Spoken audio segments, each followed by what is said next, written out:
For at TV, the world is thinking.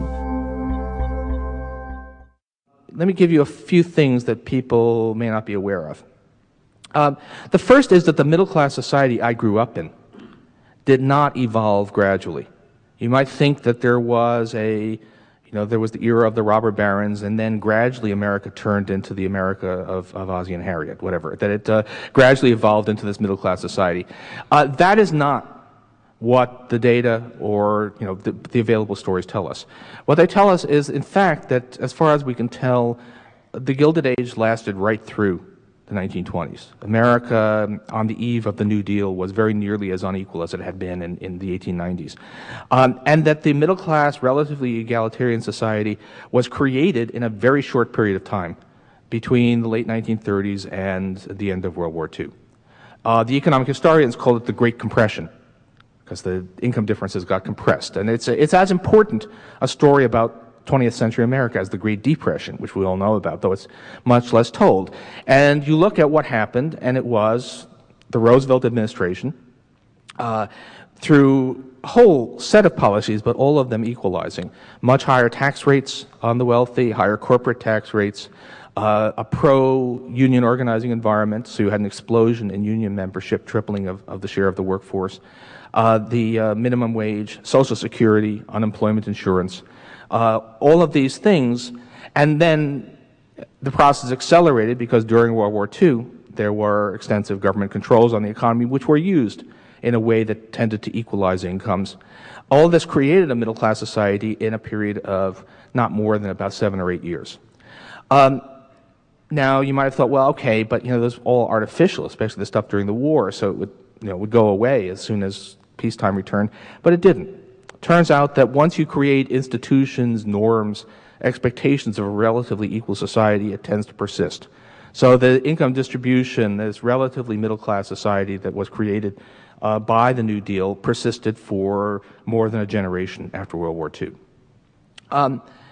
Then it started to come apart, and you see this dramatic increase in inequality, not quite as fast as the Great Compression, but this dramatic increase starting around 1980, which in itself is kind of an interesting date because that's Reagan comes to the White House. And it turns out that the increase in inequality in the United States is unique to the United States. So other advanced countries have not seen anything like it. The closest thing you can see to the U.S., to this unequalization that's taken place in the United States is in Britain during the Thatcher years, which again is itself a little bit revealing.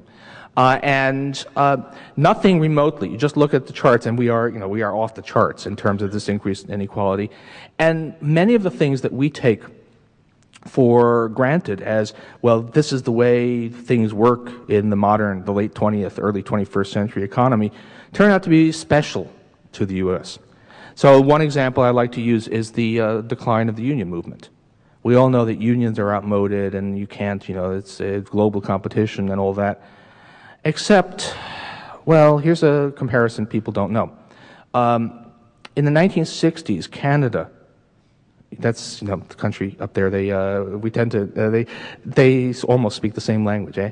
But anyway, in the 1960s, Canada and the United States had roughly the same percentage of their workers in unions, about 30% in both countries. Today, Canada still has almost 30% of its workers in unions. In the United States, it's down to about 11%, and much less than that, it's in the private sector. It's heavily a public sector thing left. So the deunionization was not something that happened because of the global economy, because Canada faces the same global economy we do. It was something that happened here. And how did it happen? Well, when you look into it closely, you discover that it was political. Basically, Ronald Reagan, above all, though it started before him, declared open season for union busters. During the 1980s, about 1 in every 20 workers who voted for a union was illegally fired. And the reason, sure, we're less of an industrial society, but there's no inherent reason why giant service sector companies, the iconic corporation of the 60s was General Motors, the iconic corporation of today is Walmart. There's no inherent reason why those companies should not be unionized.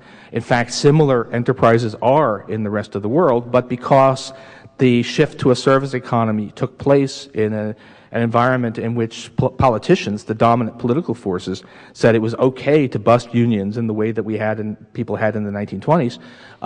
We've had this dramatic decline in unionization in the United States. So it is not, and that in turn has all kinds of ramifications for the income distribution. So I can talk about it at some length, but there's a lot of reason to believe that politics has driven this dramatic increase in inequality. Sure, technology is there, globalization is there, but it is very largely political. I should say one more thing. There's a view on inequality that you hear all the time, which is, well, it's all about the increased demand for skills for education in the modern world economy. And there's no doubt something to that, but if you actually look at the numbers, the huge growth in disparities has not been between the college-educated and the non-college educated. Yes, people with college degrees have done better than people without, but most of the increase is among people with a lot of education. So that most dramatic statistic, high school teachers tend to have postgraduate degrees, and so do hedge fund managers. And as we all know, last year the highest paid hedge fund manager in the United States made an amount equal to the salaries of all 80,000 New York City school teachers for the next 3 years. So it's not education that is driving this. It's not that simple.